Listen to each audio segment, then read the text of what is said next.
What's up, everyone?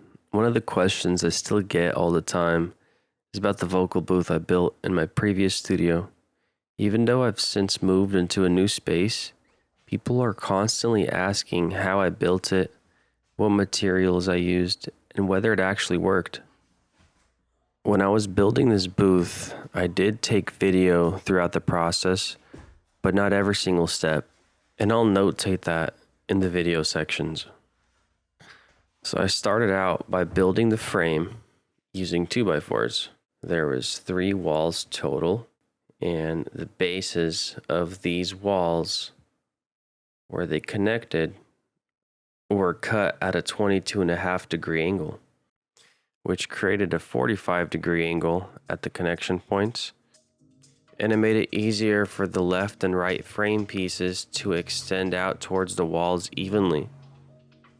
So technically you could do any angle you want. This just was the easiest option for me, just to stick to a 45 standard degree angle. And the only reason I'm doing this to begin with is because the windows are in the way, so I couldn't just build a straight wall across the room. The angled walls also gave me more space in the booth, and that's what I wanted to achieve originally, is to have a bigger vocal booth rather than like a closet-sized vocal booth. And so this definitely gave it a bit more room to stand in there. So here I'm already test fitting the wall. The frames have been built and I've put them up, but I have not connected them or secured them to anything just yet. I first clamped everything, shimmed everything, had a couple of buddies help me hold it in place, and then I screwed the frame right into the studs, into the floor. So that is how it looks. So that they would charge 1,300 square foot probably. This is 1,100 square foot. No, 1,100. Yeah, 1,100 square foot. So I connected each of these ends in the front at a 22.5 degree angle. Back here, 45. Up top, I left it a 1/2 inch longer than the bottom to accommodate for the baseboards. And honestly, I just don't know if that was the correct way to do it. I just did it. This is my first time ever doing it. Boom. Again, left a 1/2 inch up there to compensate for the bottom of the baseboard. And it's straight enough. It's leveled. It's not perfect, but you know what? It'll do. So this is the section where I didn't have time to record, and essentially I found a door that fit exactly into the frame. I got lucky there, but you could find a door that's pre-hung a little bit smaller than just shim the openings. In this case, I had an exterior pre-hung door because it's not hollow, comes with weather stripping, and it really worked for my setup. I then filled the walls with Rockwool insulation and then covered that with 5/8 inch drywall. I also then caulked all of the seams, the joints, the corners, all the gaps to help more with the isolation. So I know that having such a big window is not ideal, but I was considering the aesthetics when building this, and I just wanted to have that look for the booth. You could definitely choose not to do it like this or not even have a window, but this is essentially the decision I made here. So I'm super excited at this stage. The room's finally coming together, and this is the first moment where I could definitely see the progress of all the hard work. So in this next part, there was a few steps that I did not record and I did not show in the video. And that was, I had the drywall mudded and I had all the cracks sealed, caulking. And so now here, I begin to add the panels on the outside of the room.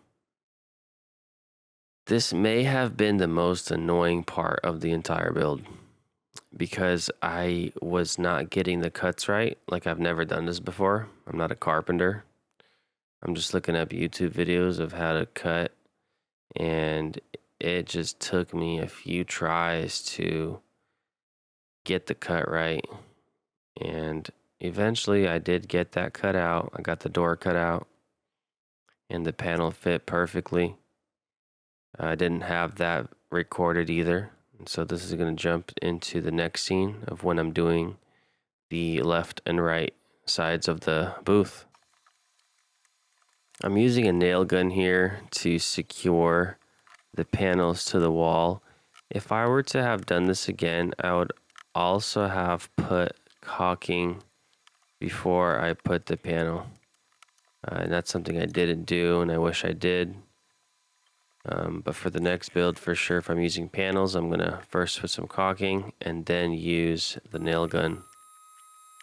So as you can see, I'm using some frames when I'm cutting the panel because you're going to need something pretty big. This is an 8-foot piece of panel, and you're going to need like a huge table to make that cut. And for me, I had some acoustic panel frames laying around that I was also building, and that's what I used to cut these panels on. So I didn't mention that these are shiplap panels from Home Depot, and you could use really any panels you want. I just decided to go with these. I also didn't show you how I did the trim work, and I used some PVC molding. It was, I think, 1 inch by like 96 inches, and I just cut them up. They're easy to cut, and then I just used some regular Alex caulking to glue them on to every edge, on top, on the bottom, basically where all the joints are. And then I just began painting. Started off with all the edges and then used a roller. Probably 3 to 4 coats later, I finally got the result I was after.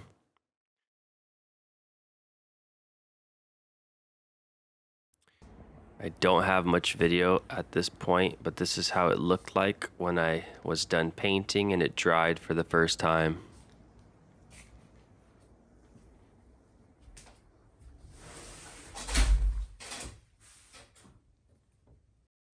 After mudding, I still decided to do some duct tape on all the seams, all the joints for just extra isolation. And then I bought some of these like hexagon sound panels off Amazon and began to glue them and cut them out and stick them onto the wall.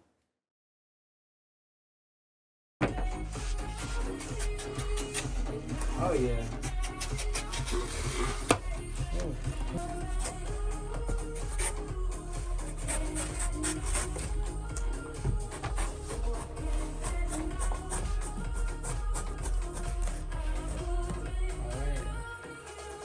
You want a stool?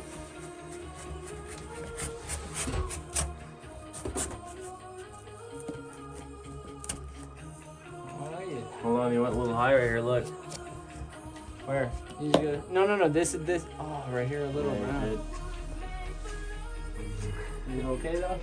yeah, you see, I have to put trim on it. If you put it, you're still gonna put it on the door thing, Yeah, right? well, On the door frame. It's all good. My Seriously. Cut, just keep going. Alright. It's too late, you feel me?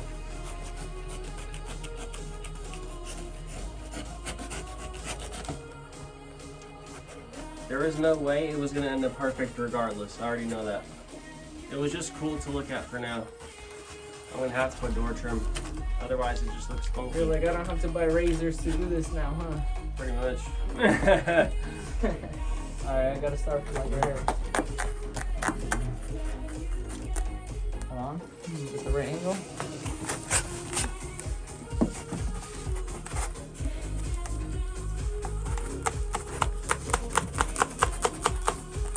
Oh yeah. Bro, that knife is so sharp.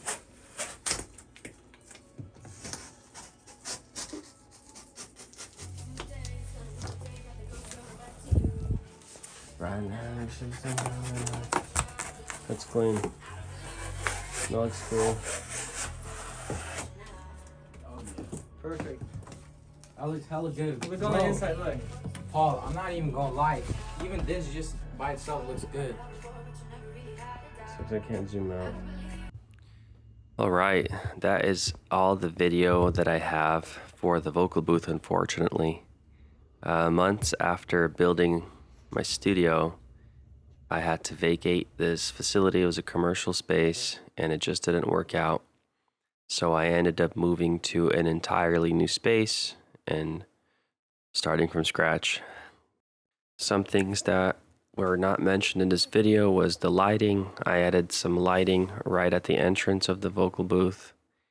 Then I did add some more acoustic panels in the vocal booth. I hung a TV in the vocal booth. I obviously ran the cables in there for the microphone. And that was it. So altogether, after the lumber, the molding, the shiplap panels, the door handle, drywall, screws, the acoustic hexagons, the Rockwool, this project cost me roughly $1,300. This is of course not including the TV, the lighting, the carpet, the chair, things that are what I consider accessories, because you could do a variety of different lighting and televisions if you even want one in there. So I decided to leave that out. And here I'm leaving you with a quick tour of the entire studio. I ended up remodeling this whole place to what it looks like here in the video, and thought I'd show you that with even a small space, you could create a nice, comfortable area to do recording. This is here a podcast room. Then we had a main room, and then we had the control room and the vocal booth, which you'll see here in this mini tour. So thank you for watching. I hope you enjoyed the video, and I hope you continue to follow my channel for more. I'm slowly going to prepare to film the next studio. Have a good day.